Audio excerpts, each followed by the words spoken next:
Hello guys, welcome to my another video.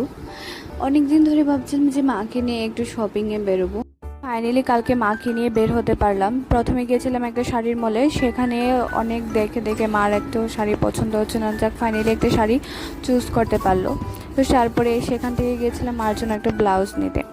তো main কথা হলো যে আমাদের মতো মিডল ক্লাস ফ্যামিলিরা যখন নিজের টাকা দিয়ে মা বাবার জন্য কিছু করতে একটা ব্লাউজই কিনে দিতে পারি, তার থেকে খুশির আর কিছু হয় না। তারপর সেখান থেকে বেরিয়ে গিয়েছিলাম মলে গিয়ে দেখলাম যে সেখানে সেল চলছে। তো সেখান থেকে আমার জন্য একটা টপ নিয়েছিলাম। তারপরে এখানে এসে দেখি যে বাই ওয়ান গেট ওয়ানে অফার চলছে। তারপরে এই কুর্তিটা পছন্দ হয়েছিল, মা বললো যে এখন আর নিতে হবে না।